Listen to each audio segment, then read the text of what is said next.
to nuts what you do with the deal. Mm-hmm. And so it's here. And also, I finally, okay, so I think, and if I get to it today, if not, it'll be tomorrow. I cracked the code with the REI, the dialer. Mm-hmm. It successfully made a single phone call to me as a test phone call. Okay. So we have a win. So how are you doing? You okay? You sound tired or something? No, I'm good. I'm just I was just calling a few people earlier from the real estate bees that he sent me yesterday. Yep. So I got one person. She told me to call her later, so I texted that to Ryan. So I'm preparing for that one and making more calls. All right, cool. And unfortunately, on that one, I'm trying to figure out. Ryan and I are trying to figure this out. Real estate bees is weird about who they give backroom access to, meaning the Mm-hmm. actual it says click here for big link. And if we give you that, and this is not about you personally at all, but if we give it that, it controls our billing. It shows you our credit card number in its entirety. It's like a not Oh. public consumption kind of thing. Like it doesn't just show you the last four; it shows you the whole damn thing. And no, if Oh. it's not about you personally, but that's not really a great. Oh yeah. I usually just click on the lead to look at the full information and then exit right off and then go back Yeah, to calling. So I don't yeah. explore I too mean, much in there. if you personally have the backdoor access from before, that's great. But for everyone else, like we discovered, we're not going to communally. We thought we could communally give that out, and B's like, no, you don't share that. So yes, Okay. you're calling. If you're calling from what Will is talking about, I'm kind of generalizing it for a second. In the spreadsheet, that the system is supposed to automatically update every time B sends an email. It's supposed to stick it over. Mm-hmm. Um, First of all, guys, notate not on that spreadsheet, but keep track of who's calling who. Mm-hmm. I didn't think about that when I created. I'll have to figure something out. But second of all, um, you may not have on that spreadsheet. It shows name, email, phone number. It does not give you the address.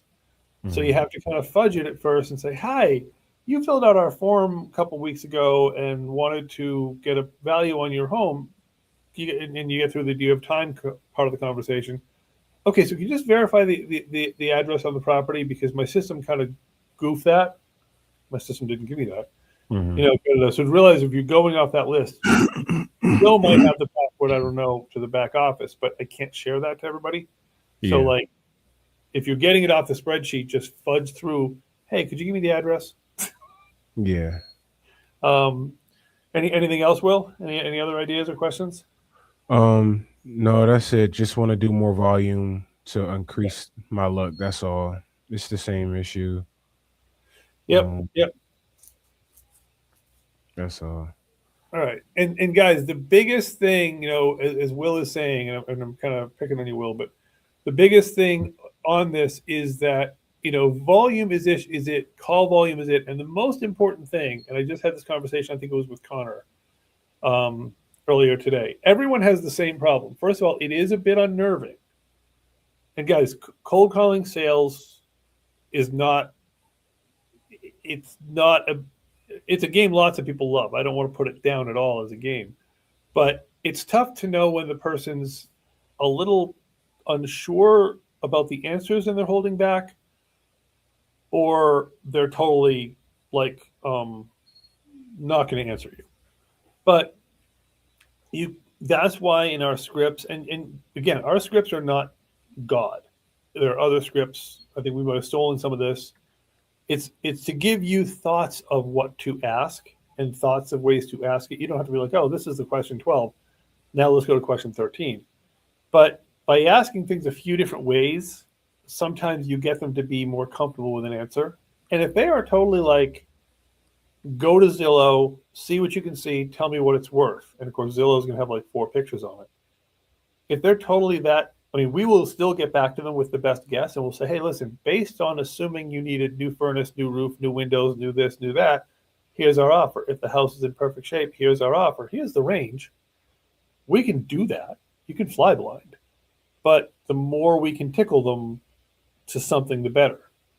Um, and the other thing that helps with that, and if you guys need my credibility kit or Ryan's or ours, whatever, is once they realize, and there's a few key things that most people don't understand, but sound fancy. And fancy works. I just real quick back in my television days, we had to go to a shoot in Mexico, and I don't know what made us do this, but I created. PBS didn't do press passes. I created fake press passes, little gold, little squeezy stamps, so it's raised, and our guys got pulled by whatever their federal police is, and those crappy things I made at Kinko's convinced federal police we were important. So it's not always about whether they understand it's important, it's because it sounds important. So what I'm saying is when you're talking to them and you're saying, hey, my partner's an accredited investor, he's also a real estate broker, he's a landlord, we do this all the time. And by the way, if you're talking to unlicensed wholesalers who are not licensed brokers, they're not supposed to have this conversation with you. It's against the law, so it doesn't hurt you, but it could hurt them. So you're saying, wow, this is all the things that sets us apart. And then it might loosen them up. The one thing that's saying broker will be like, oh, you want to list me? No. We buy houses, we do wholesaling, we do brokering, we work whatever menu helps you best. I'm not saying you have to shove that at all. I'm just saying that sometimes when this guy's different. I did literally January 13th, so almost a month ago, I closed on another property. So hey, he just recently bought another 3-unit. So don't be afraid to throw that kind of stuff in to kind of make them feel better.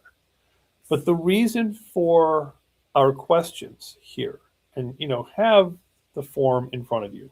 So again, just to back everybody up, everyone should have and keep and bookmark this, which is all of our scripts, our voicemail script, our text script, which is really the same, our main script, our questions, our logins, our batch login here, which is one of the batch logins that everyone can use. Some people have their own, some people have whatever. Buyer form, seller form, storage form. So this is kind of your, if you need something, it's probably here. The seller form is this one. And this goes right into the CRM. Maybe this is how you access the questions. Maybe you open the questions. But the point is, you want to go through as gently and realizing, be cognizant of their time, let them talk, let them babble, but try to get as much of this as possible. Because without this, and I think, Willow, you and I had this conversation yesterday when I was a little bit overwhelmed with the day. Sorry. By the way, it had nothing to do with you. It was unrelated. But anyway, if the guy, like I think he said yesterday, he's like, I'm not telling you crap, figure it out and call me back. All right, we can do that, but we have kind of two choices. Do we assume nothing's wrong and it just needs paint and flooring, or do we assume nothing exists and we need to put walls up? So the more guidance we can get, for example, we had Ryan and I had one in where the hell it was. I don't know. Anyway, it doesn't matter the town, Pottstown, one of those Pottses. And the woman's like, well, until the pipes froze, or until the boiler froze and, leaked all over the floor, my niece was living there. Okay, so did anything freeze upstairs? No, everything upstairs is fine. Okay, so it has electric, probably has functional pipes, needs a furnace, and it was like, okay, well, somebody was living there until this happened. Okay, that told us not a lot, but enough. Now we kind of knew where we were started, and she got us a couple pictures, so we saw where that was coming from. It's like, yeah, and actually, at first, she didn't even give us pictures. She's like, it's outdated. She's like, everything's outdated, everything works, but it's ugly. Okay, so we know it's cosmetic. We know it's probably a new kitchen. We know it's probably some new bathrooms, but we know someone existed there. The roof kept them dry. The walls kept them safe. Okay, which in this particular house is about all those things did, but okay. Okay, we now had enough to sort of ballpark in. Okay, fine. Or a lady in Pittsburgh who did send us a few pictures, but she's like, I bought it at tax sale. I don't know anything about it. There's machinery is sitting there, but whether it works or not, I don't know. And so we're like, all right, this thing needs full reno. We're doing new electric, new plumbing. Those are our repair estimators. So the more of that they can give us, and believe me, we ask, and we ask you guys these questions as well. And this is also not to put too much pressure on you, but the more we have coming in the front of the funnel, the more Ryan and I and you can develop estimates and whatevers. Like some of the questions here further down, you know, the Zillow link, the Google link, that's not stuff you're doing on the phone with them. That's stuff you're doing afterwards. And try to collect as much of this. And why do you think this? This is also where we get you kind of thinking about it.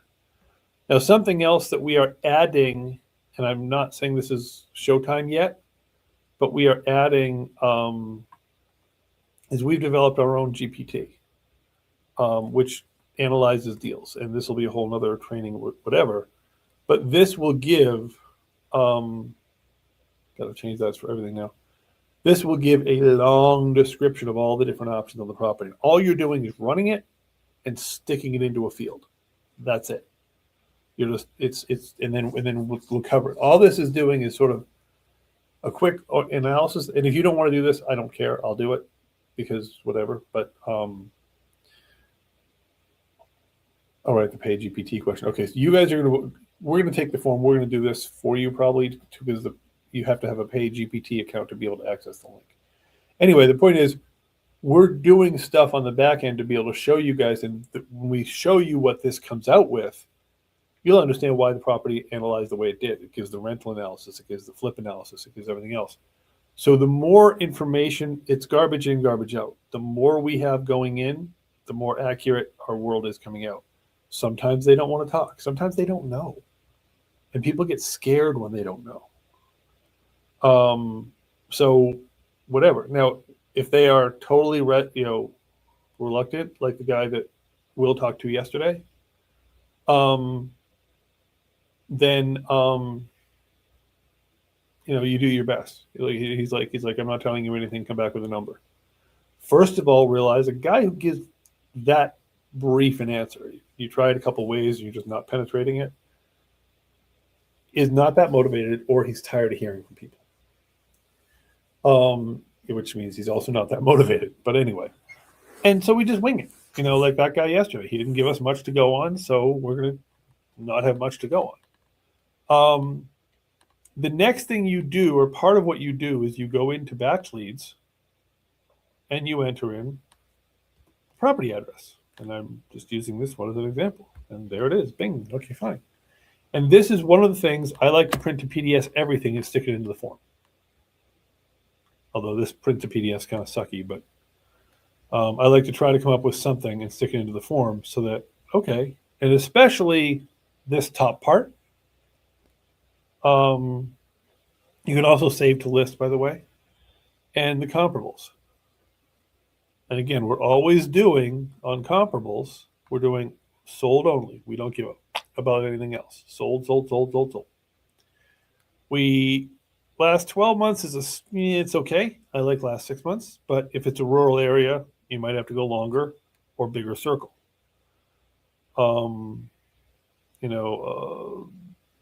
Located within 1 mile of the subject. I like half mile, but again, you might not find the results in half mile. You can narrow down by any of these criteria you want, and then you filter.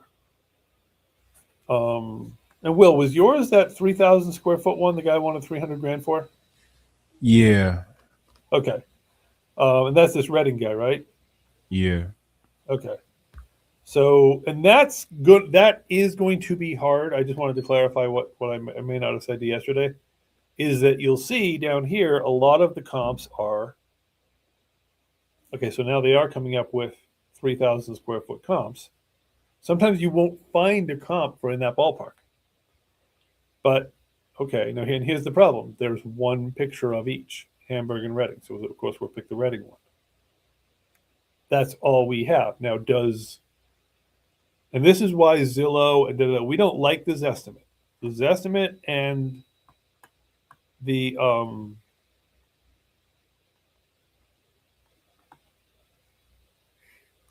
that's interesting. The house is owned by Phineas Ford. Okay, whatever. The Zestimate and even the batch leads estimator. Somewhere up here says estimated value 202,000. Okay, that's maybe not an unrealistic number. However, what's it based on? Because based on one picture here and one picture from each of these two other ones, it can't, and even if, I don't even know if it's capable of looking at pictures and knowing. But it can't know shit about condition from these. We're Googling our subject. I Googled the not the subject because anything you use Zillow, now we have interior pictures. So beautiful, its estimate is 340. However, that particular subject property sold for 237 in 2025. So this is why Zestimates suck. Okay, Zestimate of 340. Assuming Batch Leads is correct, the 2025 sale late 2025 for 237. So the Zestimate is guessing blindly based on some AI algorithm that put Zillow out of business when they tried to buy houses. But we now know beautiful, dipped in. It looks pretty awesome. Is either 237 or 340, probably closer to 237. But if his is crappy, then it's not going to be $300,000. It can't be. And when we call him back, we're able to say, well, sir, I know you wanted $300,000. But here's the problem. The comparables we see in square footage similar to yours are 250, 225, 275 in beautiful shape. So if they're 300 or less, even 340, and needs work, and beautiful is probably 237, but certainly 340 on the top end, if we give this estimate any kind of whatever. So that's a huge, conversation for it. It's a huge piece of information. So, so what we've learned here in just doing this little bit with this property, and you'll see that I'm also looking at Realtor.com.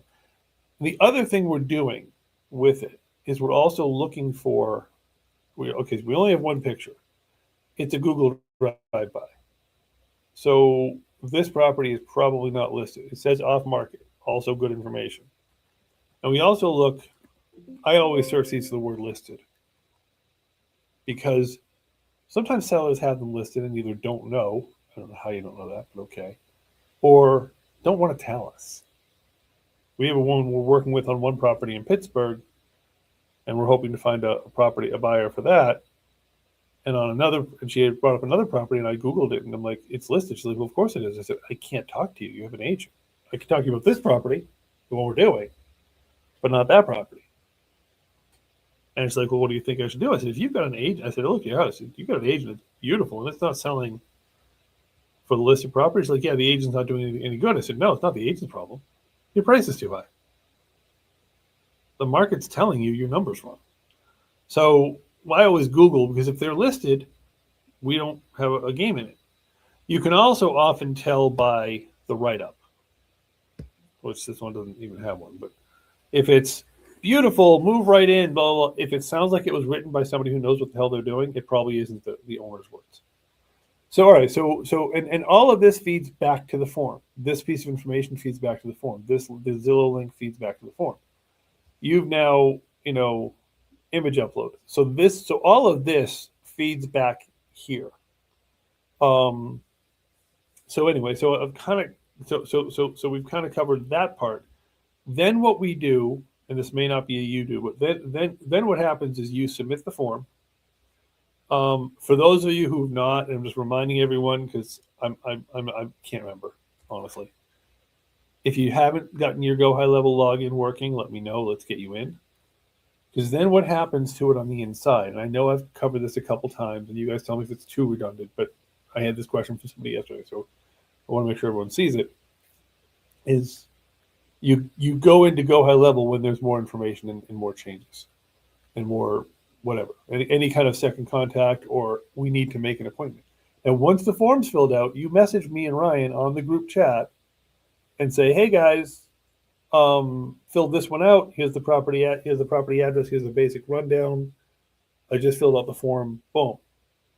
Always keep your answers to the form, just in case the form just hasn't, but in case it burps. Always have your desktop copy. I'm just whatever. And that's when it comes in here. that's when you can play with it within the thing. Now this is weird. If you click here, it makes that little pop-up thingy, which you can do everything from. I don't like that. I like clicking the letters, the actual name, and it displays it. So then what happens is we will analyze it with you. And by the way, what Go High Level will eventually take is it'll eventually take your answers to the condition information, the repairs, and it's going to do the math for you. So it's going to do its own math based on the ARV you give it, the whatever. And then also the Chat GPT will do its own math. So we'll have, when you and Ryan and I, or Ryan, whatever combination of us talks about it, you're like, okay, GPT gave us this. Eventually the Go High Level numbers gave us this. Now let's talk through it as humans, because those are both automated. And now we're prepared to call the seller back. So the more information we get in, which is the teasing part, the more information out. To Will's point of volume, it's a volume of calls. It's a volume of people you talk to, bandit signs, postcards, whatever your method is, and calls are certainly the easiest. Don't get frustrated with hangups. Don't get frustrated with disconnects. With disconnects, so hangups and dump to voicemails. First of all, I like to leave a voicemail. What you leave as a script depends. Our script is nice. It says, hi, this is Steve reaching out about your property. If you're interested in selling, call us back.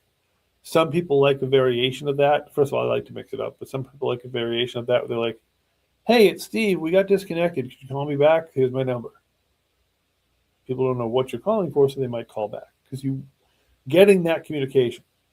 If you get dumped to voicemail or you get a disconnect, I don't personally like this. I find this distasteful, but it works. Call back right away. And if they answer, why did you call me twice?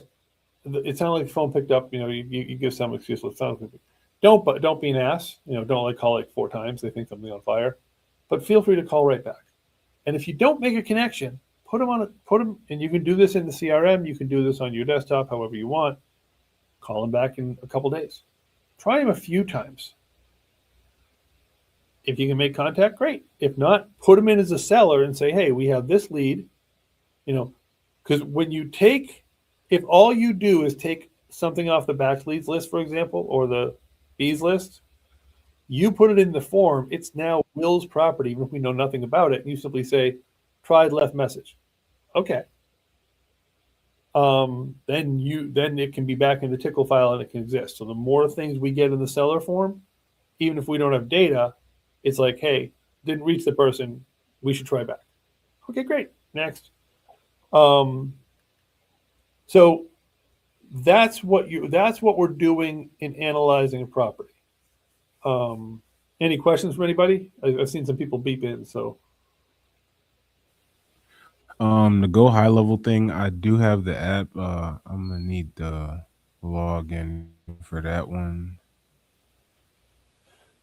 All right. So your login, let me just do that real quick. And then while I'm doing that, any other questions? That's it so far. Got the forms and everything. All right. And so basically, I'm just going to look. Thought we did this. And I apologize. I've done a few of these. I just forgot who I did and who I didn't do. Okay, so we actually haven't even entered you yet in here because I don't see the Willionaire. Yeah, I was a little confused. I'm like, oh snap! I didn't know we were supposed to have that. Yeah. What's your last name? I forget. Johnson. There we go. Okay, fine. All right, so it's remembering you, kind of. Let's see what it does if I just say go.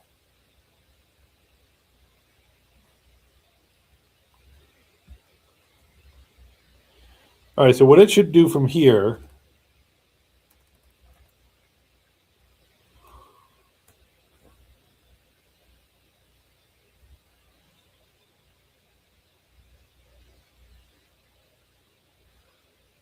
All right, it should have sent you what do you call it?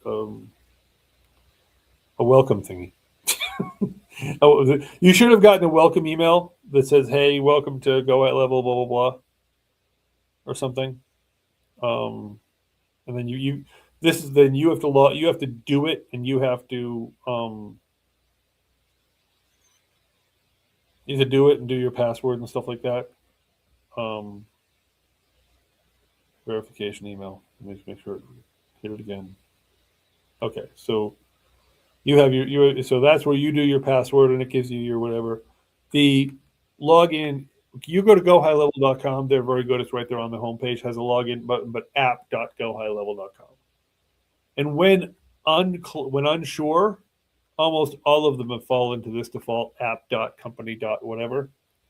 So it's like, oh, batchleads.io because theirs suck. Their homepage doesn't always have, one of them doesn't have the login. I forget who. Okay. It's like a sales homepage. It's usually app.company. Whatever they are, com.io, whatever they are. So you should, if you haven't already gotten it, you should get the login. Okay. Is on my email, right? Yeah. All right. Yeah, and then just, you can do it while you're on the call, or you can do it later. You just follow that in, and really, we'll grow what you do, but really, mostly what you're doing is you're looking in the. Okay, so and this may be too detailed, but like, if you have a seller with multiple properties, each property is an opportunity. The seller name might appear, whatever, and then we'll show you how to move stuff around and how to move it forward later. Like, don't mess. Primarily, right now, what you're doing in here is oh, gee, I didn't have that information on the form before. I have it now. So you're adding it because all the questions are here. You're also, whenever you make a change, you're adding to the notes. You can make appointments. You can upload documents if you have stuff. Like if you print the batch leads to PDF, you can upload that. Also on batch leads on the comps, and I encourage everyone to use, and I'm actually going to put the batch leads video training in the spreadsheet. They have a great training on how to make lists and stuff. But like you can, so select properties, select all, actions, export comps to Excel, export comps to PDF, export whatever. And then you can upload those both on the form, but if you're already past the stage of the form, you only want to do the form once because then you end up with multiples. You can upload those here. Boom. And then you're going to make a note in notes that says, hey, I just uploaded da-da-da. Notes is simply hey, what was the last activity here? Especially critical if like we're working a deal with you, we contact the seller. We leave a note here, hey, we contacted the seller and had this conversation, or whatever. Notes is kind of the what happened. Payments isn't really a thing for us yet. That will be where the numbers will happen. Activities, another, another place to look. So this is really the extent of what you're doing in the thing. I see a couple other guys join. Any other questions, guys, or anything?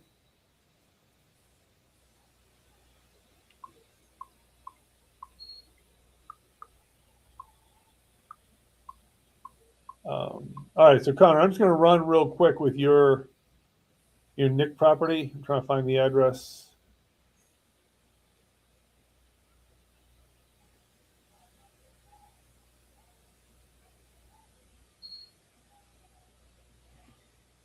$115 Dairy Street, Wampum, PA. Okay, that's a new one.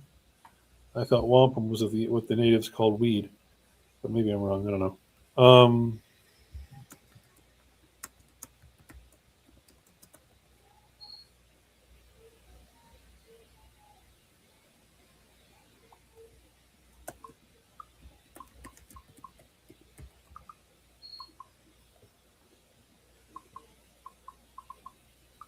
Oh, Shelby. Okay, it was something native.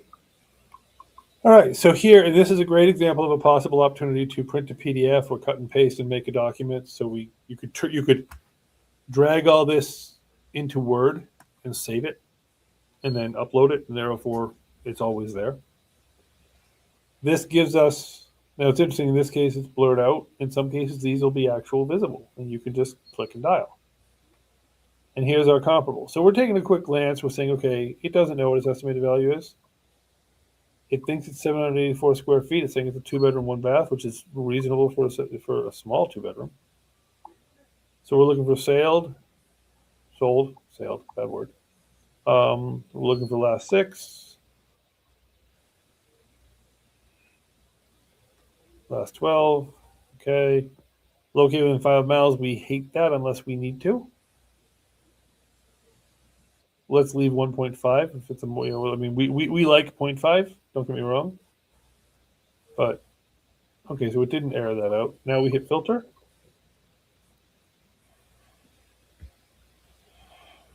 And it got a goose egg. Okay. So we got nothing. So now we start stretching either our radius or our timeline. I really don't want to go past, unless we absolutely need to, we don't go past a year. And I hate going past a mile. And sometimes there will be no data. Apparently Wampum, PA is not a large community. Okay then. And you're always doing the same, and this is where you're going to open a form and you're going to start doing this stuff. And you're going to, here's the address. Now, what do we find out about Wampum, PA? I'm just checking in case anybody texted me, because somebody just texted me something. Oh,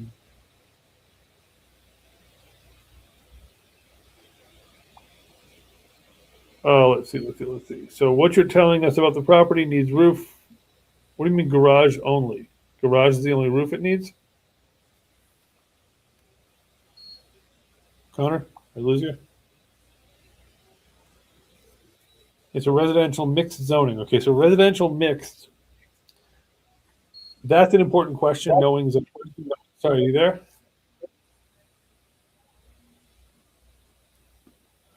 Oh, so it was a mobile home. Mobile home's been ripped out. Okay, I understand now.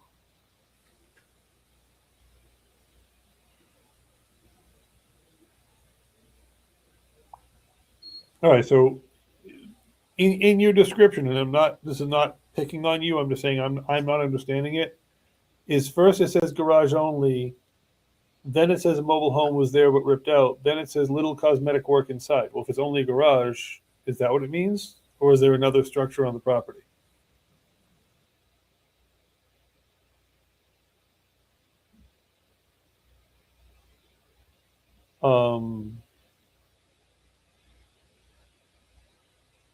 Yeah, so this is definitely a good example for the class. And we're going to do our best here with it. We're finding that we don't have any comps and batch leads. If you have prop stream access, and I think Nair does, so we can connect you guys. I think Nair still has keeps his prop stream. I actually have the password, but I won't share his account. But then you always look at Zillow. What does Zillow tell us? What does Realtor.com tell us? Zillow tells us shit over Shinola, $8,300. No information. Zillow doesn't know what to do. Now, here's the other thing. Here's the other thing that Zillow is doing. Is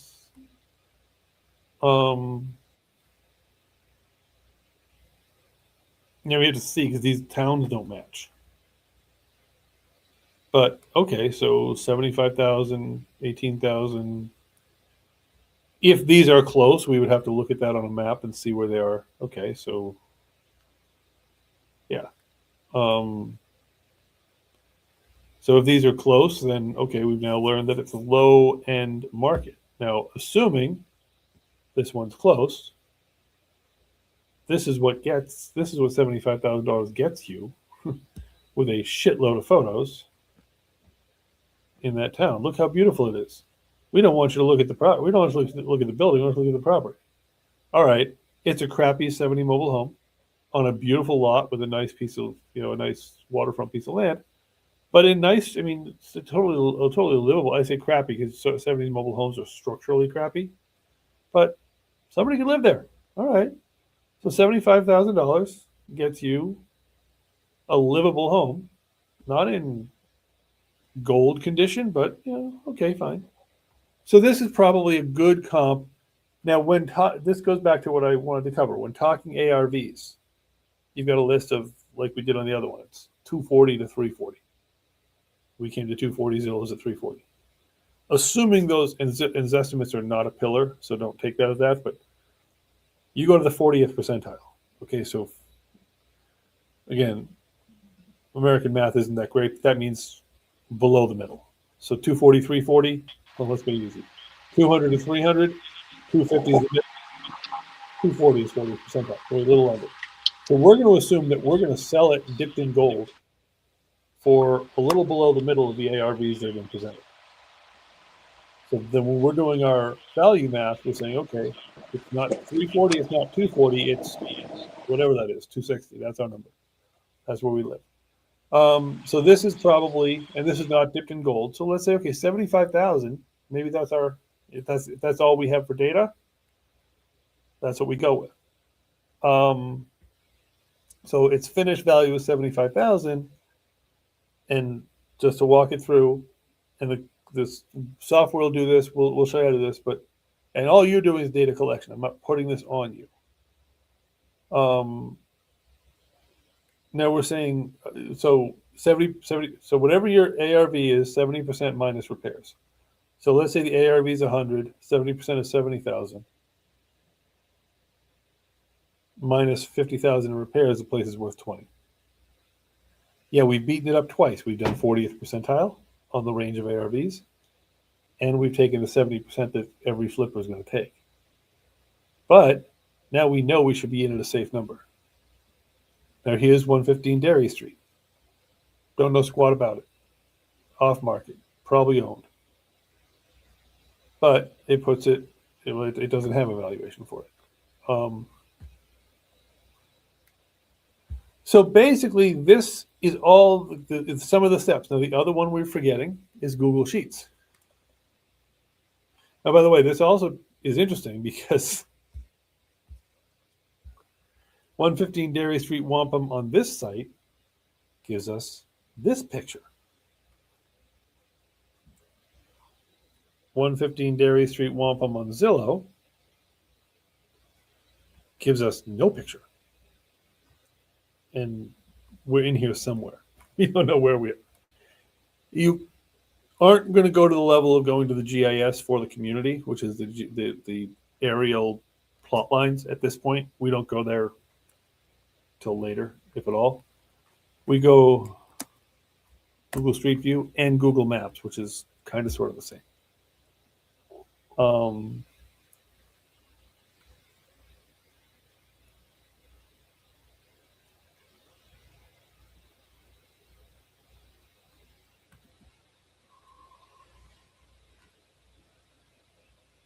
So this does, okay, so this picture matches the other picture. But the description that Connor got from the guy was something about a garage and a mobile home and whatever. So I'm not sure. Connor, do we think that house is actually his house, or is there no house and there's just a garage?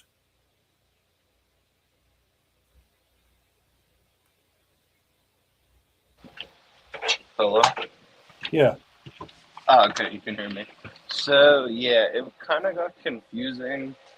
He's an older guy, but he said it's a garage that was previously used as like a car repair kind of thing, and it's a double lot. And on the other lot is a mobile home that got tore down. But if those pictures are fairly recent, I don't see. He said it was in bad condition, so I don't see why he would have tore something that was livable down. But the hookups are still there. Okay. So possibly it's given where they put the dot here. You can see the screen, right? Yeah. Okay. Yeah, I just want to make sure. So possibly, based on the description, so that looks like it might be a garage that might have been a repair garage. I don't know why it puts the dot here. So it almost looks like this here, which is the only thing on Wampum Road, is that. Now, I'm not sure how this is one. I'm not sure, Mike. I'm guessing, and we'd have to get some guidance from him, but I'm guessing this might be what they're calling 115 Wampum, which is silly because it doesn't touch Wampum. Yeah, I don't know if that has like a big bay door on the other side. I'm not 1,000% sure, but he said there was a bunch of cars, so that makes more sense. Yes, and probably Google's not going to let us go down here, but let us go down here.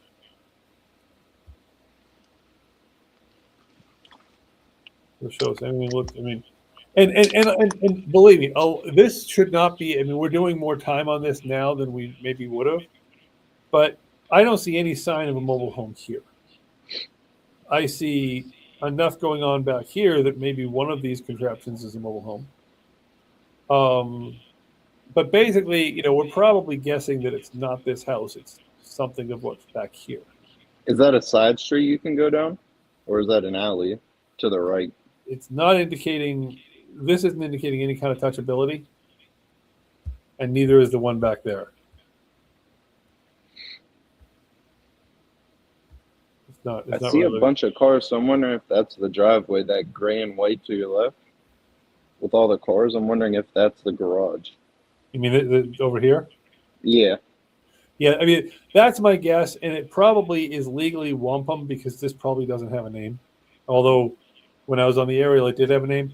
But we're going to kind of guess it's this, which pretty much tells us that he's like, so he's telling us there are hookups on site. He's telling us there's a building, but it's probably crappy. Okay. So we've now learned a lot, and there's certainly enough here to fill out the form. I mean, anything is enough to fill out the form. Don't ever be like, I don't have enough. Everything gets the form. And it does ask the seller question twice. It asks a couple of questions twice. We haven't filtered that out yet. Just answer it twice.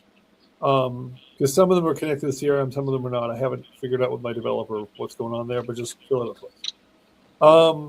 So now we have enough to go on. Now, what we don't have a lot to go on is we don't have, you know, the only comp we came up with is the Centerville comp, really, for $75,000 with a functional mobile home and some beautiful land. So we do our best to keep digging, and we say, and maybe we prop stream, maybe we whatever. But we basically, and you'll see like 8,300 is the Zestimate, which doesn't tell us crap. And remember that you're doing two things with it. You're saying, all right, this beautiful looking, and you have to see how close is Jamestown to like whatever. You can play with. Okay, so it didn't even give us the drop downs. Oh, okay, the drop downs are on the back screen. Sorry, I forgot. So you can look at these and say, hey, you know, are these close enough? First of all, look at them geographically and say, okay, well, 28,000 buys me this livable property, 2 bedrooms. We don't know square footage, and 75,000 buys me this other one, wherever it went. With had the stream and crap on it. So those are two things we now know. And the third thing we now know is we can click behind it.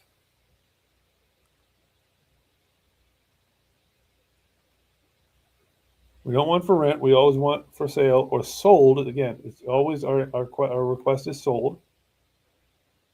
Our request is, you know, 2+ or 1+ or whatever. Play with your bathrooms. Play with your home type. I mean, there isn't. What we're trying to drive for here is examples of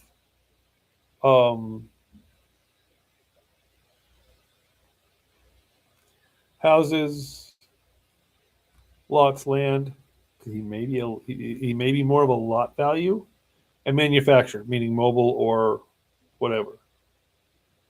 And then you also want to do your more, which brings in your square foot question.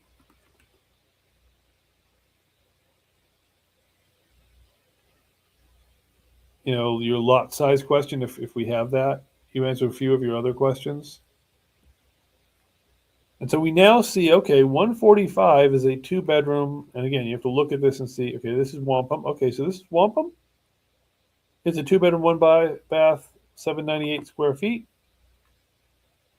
And this is not the Zestimate. This is actual data of sold that Zillow has collected. And this says this sold for 145. Now we don't see a building like this. We don't see a house. We were told that the mobile was torn down. But this tells me if I had a house that was, you know, looks functional, it's worth 145. Not dipped in gold, but it's a number. It's a point on our map. Here's $50,000, 55 for a mobile on land. So we're saying, all right, 145, another one, 145 in this rather nice shape. Okay. So now we know what a now we know what a rather finished. Now this is price cut. This is not sold. This is an asking. This is still for sale. So 50,000 for kind of okay. This one has the mobile home, ours doesn't. So now we're narrowing in. We're saying okay, probably best case scenario, 150 if there was a functional, good looking building on the property. Probably 50 for a piece of land with a garage and a mobile home. So now we're saying, all right, we're going to be, let's say 150 and 50 are the range. We're going to be like maybe 90 when we're done, when there's something to live in, maybe mobile on the properties there to live in. Or we're going to be 150 when somebody builds a house on the property. And you can keep playing. Okay, so now you got, whatever. Now, if we go with home type and we eliminate houses and we go only lots and land, we don't even go manufacture anymore. There aren't any. All right, so these are all points you're putting into the spread, into the form. So I'm just going to say, okay, we have 150, we have 50, therefore 100 finished. I'm being a little more generous because we're not going to build a mobile home. All right, so it's 100 finished. That means the guy that finishes it, the guy that builds it and makes it beautiful. And this is putting aside the fact that someone doesn't just turn the garage into a house.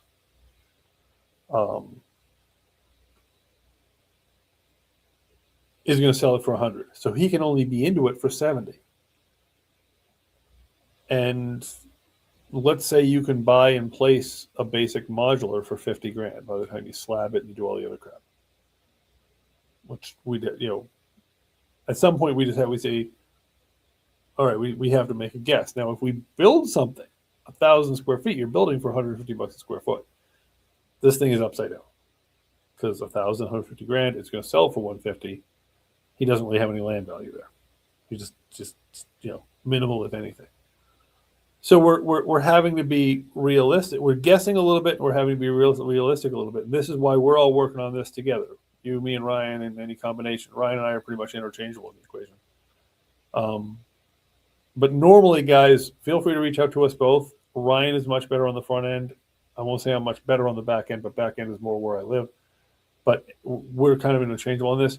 So basically, we're saying, okay, flipper has to be done for 70 if we think the finish is 100. If the finish is 150, flipper's got to be done for 100. Great. Now, flipper's going to spend at least 50 grand building something or converting something. All right, so if it's 70, the most this guy has is a $10,000 or $20,000 bill because we have to make some money too. If it's 150, the most this guy has is, assuming 50, it's a $50,000 bill. I tell you, it's not going to be 50 because in order to get to 150, we have to build a house. We can't just drop a modular. So this guy probably has a $10,000 or $20,000 bill at the absolute most. Shockingly enough, Zillow was right when it estimated $8,300. That almost never happens. So, Connor, we will call the guy together. This is the other important thing, guys, is that we always call them back with you, at least at this phase, while you're getting used to it, but also for three reasons. One is licensing. Connor not yet licensed. He's working on it, but he's not yet licensed. Doesn't really apply to this. This is no residential in this deal, but still. Two is legitimacy, and three is if the guy throws a curveball, until you're comfortable, we're there. I'm pretty much going to call the guy up and give him a short version of what we just covered. Hey, listen, sir, it's very hard. There's not a lot of comps, but I'm seeing functional, very nice, fairly nice for the neighborhood houses selling for 150. I'm seeing mobile homes selling for 50 or 70 on land. And I'm seeing land, not a lot of comps, but selling for like a couple grand. And I think you said he had an idea of what he wanted, right?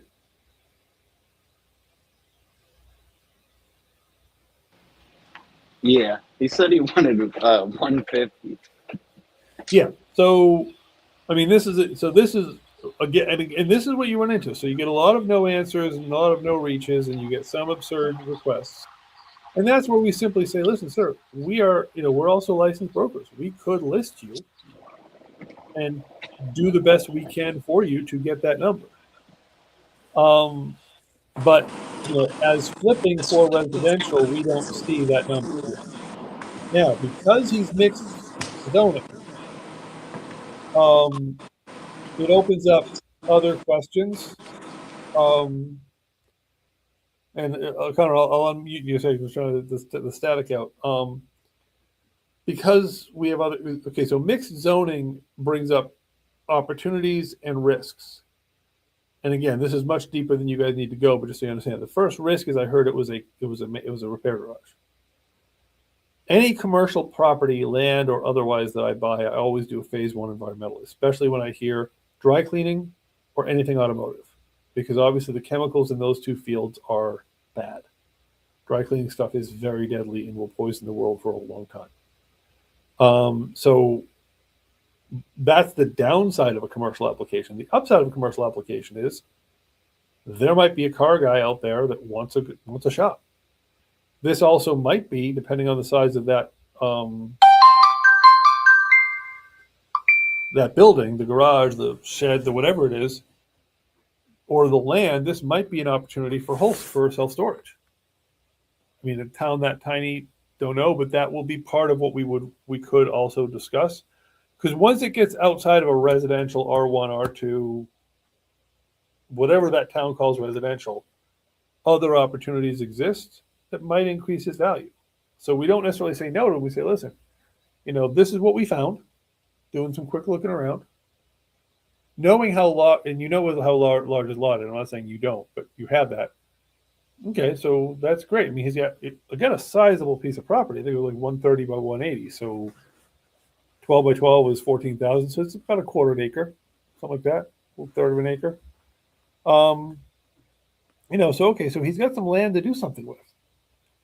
So we basically have enough to go on with being able to call him back and say, listen, on a residential standpoint, this is what we're looking at. Not really what you were thinking. Can you tell? And these are done when we do these callbacks. It's one of the best, and this goes for you guys on the front end calls, is if you ever hear a motivational speaker or any kind of salesperson, there's the buy-in bias. You pay to go to this motivational speaker event, or you just, whatever, you're at this motivational speaker event. Hey guys, I would like the permission to take you on a journey. Is that all right? They're always doing this. Is that all right? Crap. Well, it doesn't matter what you say. They're doing it, but they've gotten you to agree, and they've kind of dug their own grave as far as where you're taking them next. And you do the same thing when you're calling them. Hey, listen, you got a few minutes? Oh, great. Well, so, a few questions in, are we on board here? Are you okay with where we're at? Can we go further? You're always continuing to get that level of interest and level of buy-in. Also, it gives them a chance to say, I'm out of time. Same thing when we call them back. Say, listen, sir, just so we're establishing, I see Wampum is near whatever those other towns were, Johnson and Chesterville. Are you like the Northwest one? Okay, good. Yeah. So what I'm seeing is in the neighborhood, it's a lot of nice, smaller, kind of older houses with, moderate maintenance, but nothing great, nothing gold, nothing McMansion-y. Oh, yeah, that's pretty much what it is. And I'm seeing your neighbors are probably selling their mobiles on land for like 50, 75,000. And, your 2-bedroom single families are selling for around 100, 150. Oh, yeah, that's about right. Okay. So you're getting buy-in all the way down the road. And you're verifying, well, you got a garage there, something about a wall without a roof. There was a mobile home, but you pulled it out, but the connections are still there. Okay, good. Is that right? Is that right? Is that right? And then when it comes to zoning, because it doesn't matter what the town calls the zoning, they can say commercial. Commercial zoning generally means business, but does that mean self-storage? Does that mean mobile home park? Does that mean car dealership? Does that mean construction? Every town takes the word commercial and all the other definitions, light industrial, and there isn't a consistency.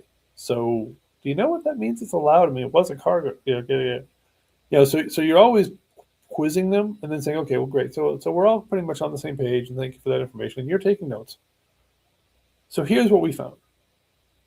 If someone were to build a single-family 2-bedroom house, they're going to sell that maybe for a little more because it's brand new, but $150. If somebody were to bring a mobile into that property, drop it, hook it up, $75. Okay. So that's what we're kind of talking if somebody went to that expense. And then you walk them through this is my job, Ryan's job, walk them through the flipper math, 70%, yada, yada, yada, so on and so forth, all that other crap. So okay, so if it's 150, we got to be done for 2/3, and you very clearly say that is not profit. We have to pay our lender 15%. We have to pay our selling realtor something because we let the local experts sell them for us, and that's just when you've got to pay the buyers in anyway. And yada, yada, yada. So this is how we get from 150 to 100 because we like to make 10% profit and da-da-da. Okay, we're at 100. Now, 100 is all the final investor, us or whoever, can spend to buy, fix, be done, and hold the property. That's all the dollars on the table. Well, if I buy a mobile for $25,000 and I drop it there and install it for another 10, all right, I'm at 35 if I'm lucky to get one that low. I'm probably at 50. Okay, so if it's, if my mobile home was going to cost me, I'm going to sell it for 75, done, and I got to be done for 2/3 of that, so that's 50, and I spend 50, basically your current value isn't that high. You have a garage and some other, but, this is one place. If we were to build a stick-built home, this is another place. You have the garage, there's possibly value there. But anyway, so you're walking them through slowly, and then you're saying, hey, listen, I'm not saying you're wrong in your numbers. This is the important part with guys who are where they are. And we make this as a lot quicker and more efficient. But, you fly through that part in like 5 minutes and you say, hey, listen, I'm not sure. Can you help me understand something like that? I'm not sure you're right. That's nothing negative. Where do you see somebody paying $150 for this property? And you find a way to phrase that, or we find a way to phrase that that's not. That's the other reason a group call. Sometimes I'll get off track, and you'll need to be like, "Well, what Steve really means is, you obviously thought about that number. How'd you get there?" And sometimes that comes before me telling them what. Sometimes I lead in with that. I don't go to my bad news. Could you help me with where you got that number from? Oh, well, I owe 150 and I have to cover it. Okay, can you tell me, do you really think that the property has that value? And da-da-da? Oh, no, it absolutely doesn't, but I need that. That's what I need to do whatever I'm doing next in my life, or that's what. Okay, great. All right, so now we understand how you got there. Now let us tell you the story of where we got, and let's find a solution that comes out the door. Whether that's rent to own, whether that's this, whether that's that. Somewhere in there, you're also asking the mortgage question. But that's how this call goes. Now, is this guy going to go anywhere? Probably not. Because if he really is stuck on his 150, now, unless there's a commercial demand there. Now, one of the things our GPT starts to do is we look at commercial demand. Very from a very generic level. The GPT pulls public sources. Is population going up? Is this? But probably in a town like Wampum, I don't think we're in a high demand area. So probably this is going to result in a either convincing him to change his thoughts or probably in a no deal. But that's the life cycle in a nutshell. Now, if we can drive them to the point where they're like, well, I really need, we can drive them to the point where there's, and we always say, if we were listing the property, we could market it for you and see what the world says. If we're doing a private investor model, a fast move model, da, da, da. And that's kind of how it all goes. I mean, not to drag it out too far, but that's kind of how you and I can do this call with this guy. Like, we've done the analysis now.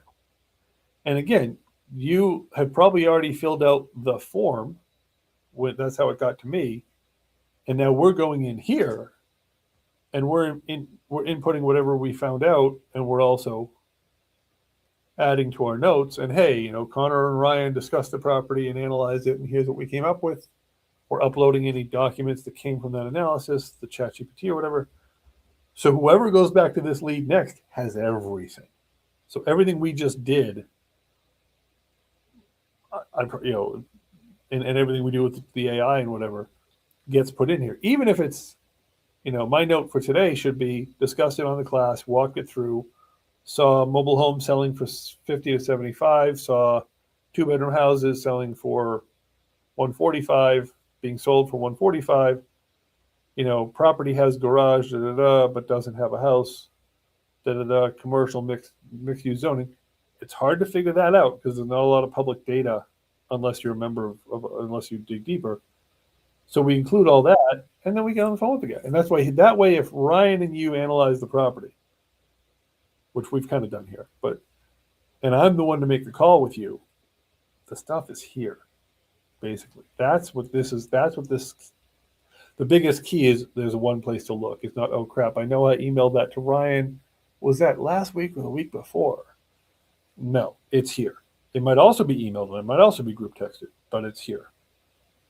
So anyway, so Connor, we can certainly call this guy later and see what he says. Last thing, because I know we're a little over time, is on Monday, Ryan and I are going to do some training calls between ourselves that we're going to record that are basically I'm going to play seller and or buyer, and he's going to play us. So you guys can hear like the pattern and the whatever, or it's going to fake them all. That's it. Anything I missed, guys? Any questions or anything? I want to see like that. I know we got. I know what our forms are. Like I'm talking about like the submit thing one more time for like the CRM, right? Yeah, that thing. Yeah. So this, when I say this, so okay. So just to back up for a second, this spreadsheet. That's a word I really should know. And then there's the buyer form and the seller form and the storage form, which really is less important. And keep in mind, guys, we also have the land resource, Land OS. So you'll go off of here, it'll open this. This is the seller form. You fill in. I want to check if I have that. All right. And I'm not looking at my. It says the tool. What? I was just checking like the toolkit. Okay, yeah, I got it. Okay, I was just checking to see if I have it. Yeah, I got it. Yeah. And I'm trying to figure out. Oh yeah, and before I forget, and we are trying to keep this more organized, but whatever. I'm not very organized. But in YouTube, which is, come on, Gerbils, you can do it. There we go. My channel, and the VA might be organizing this crap, but it's usually under live. This is where all of our training videos end up, somewhere between video. Under this, YouTube, Steve Franco, REI, that's where all my videos for like the last decade are. Whatever. So the point is, like, if you miss one of these videos, they're here. We're trying to organize them. So I'm trying to build a resource page that'll be like, oh, here's the link to this, here's the link to that. That should be up hopefully in the next couple of weeks. But right now, make sure you have this. Make sure you have this link. And I'm just going to make sure that this is in here as well. Let's see.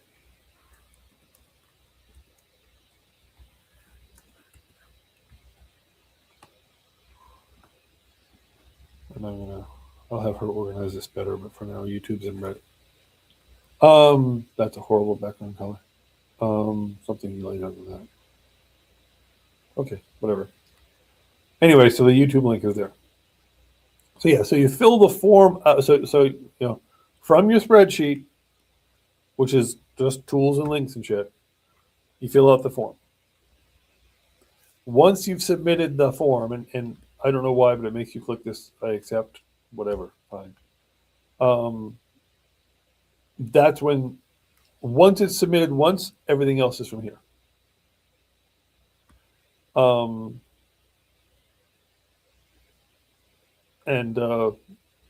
Like your changes all happen here. You never, once you've submitted a form, you never go back and do another form, because that just messes up the opportunity. We thought we could have it automatically merge forms. It doesn't. Just tried, failed. No. So that makes sense? Yeah. All right. All right. Anything else we should cover?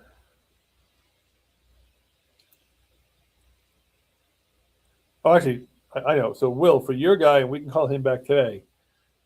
Similar conversation. Hey, sir, and this would be a call with me or with Ryan. Hey, sir, blah, blah, blah. Not really, this is what we're seeing in your neighborhood. Yeah, that's about right. And these are homes in good condition. Yeah, yeah. And yours is not. Yeah, yeah. Okay. So if homes in good condition are selling for 240 to 300 in similar square footages, and yours is not, how are you approaching a price of $300,000?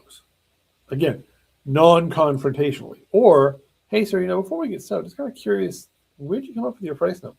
Is it your mortgage number? Because we have to somehow gently say to him, that might be something we could do as a listing, but even as a listing, it probably won't sell. Because we're gently saying to him, if your house is in crappy shape, and with this conversation, what he might come back with, oh, it's not in crappy shape. I just didn't have time to deal with you yesterday, so I kind of gave you a brief answer. The pictures online. I'm sure the only picture online we have is an exterior, but it's beautiful. Okay, but it doesn't tell me what's inside the egg. So on and so forth. So we can certainly call him back too and be like, hey, we want to help you. We can help you. It's a nice neighborhood, but 300, why? And in the case, again, just to show the math, now we also can analyze it as a rental as well, and we can analyze it a few different ways. Now, this guy doesn't probably have a zoning. And zoning is always a question, because he might be in a place where a doctor could buy it and use it as an office.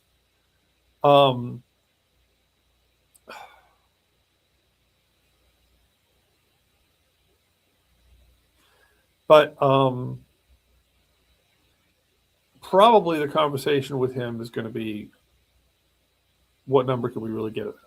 Because if 240 is the right number for selling it when it's done, then 2/3 of 240 is 180. 4 times 8, 160. Yeah, sorry. 160. 160 has to be bought, fixed, and done. The flipper who's going to sell it for 240 can be into it for no more than 160, and now we have to figure out repairs. We got 3,000 square feet, so just to paint and floor the place at $15 a square feet is $45,000. That's nothing else. That's cosmetics. You got to throw a kitchen in, you got to throw some bathrooms in, update them. You're up to another 50 grand. You've got systems issues. So, and our repair estimate for that guy, because we're flying with basically nothing, is we have to say, okay, the least we can assume is paint and flooring. So the least we can assume is $15 a square foot times 3,500 square feet, 50 grand or whatever that number is. So if it's going to sell for 240, 2/3 of 240 is 160.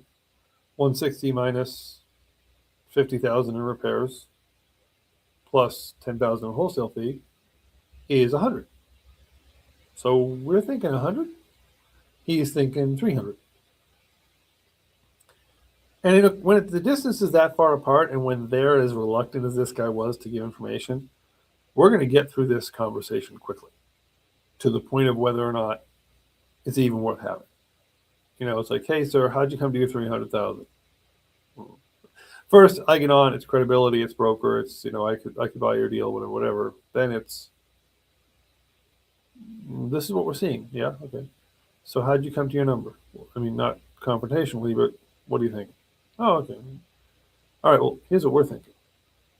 Now we can try your number as realtors, as listing agents. We can try your number, but as flippers, we're kind of thinking if we buy you for 300,000, we put money into your property, we're guaranteed to lose. So we can also make that call today. And anybody else that has other ones, we can also make those calls too. All right, so are we good? Anybody want to talk anything else over? If you want to make calls later, we can. Just let me know when, and we're good to go. And also, I don't know if Nair is on here, but Nair, so real quick, guys, we have a 15 unit, and we've been dancing with this guy for 2 weeks, and he doesn't have time to review our documents. And okay, so this is the important thing. Never accept. Okay, so a couple things real quick. Alex and I have talked a few times that people have identified themselves as the seller. And it's important that you drill, and again, this is always fold us into conversations until you're totally comfortable for it. But seller doesn't mean owner. Seller can be anybody who's selling the property, whether they're doing so legally or not. Third-party wholesaler can call themselves a seller. Technically, we're the seller when we're selling property. Kind of. We don't want to, okay, we do occasionally deal with other wholesalers. That's fine. But we want to know who the player is.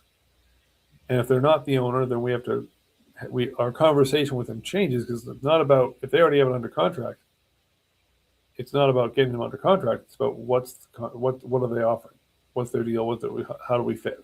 Because we're instantly a buyer representative. We're not whatever. Maybe we're JFE. So that's the first thing, figuring out who they are. And along with that is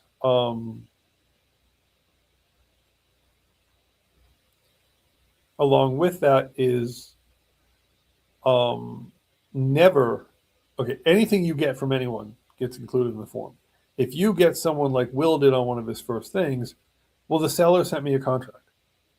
And I can tell you, having done this for way longer than I wish I had, that doesn't happen. Individual sellers aren't like, oh, gee, let me go write an agreement. This doesn't happen. No, we send them the contract. So if someone sends you a contract, guaranteed they're a professional of some form. And guaranteed there's red flags all over it. Because it's a scrutiny thing. First of all, if we know they're another professional, we know we're having a whole different conversation. Second of all, in the case of most of those contracts, it's non-refundable earnest money deposit. So anytime seller is sending me something official, go for it. Do not change your conversation with them. I'll change the conversation if we need to, but just realize that's not normal. If the conversation is the seller has an appraisal, yes, please send us that. That's done by a professional on behalf of the seller. That's great information. All right, so that's all I got. Anybody want to do calls later? You can to the sellers. We can certainly, Connor and Will, we can certainly handle doing that. But we'll go from there. Okay. All right. All right. Thanks, guys. Thanks. Talk to you later, guys. Thanks. Just give me a buzz. I'm around for the next few hours. If you want to call those sellers back, we can do that. All right.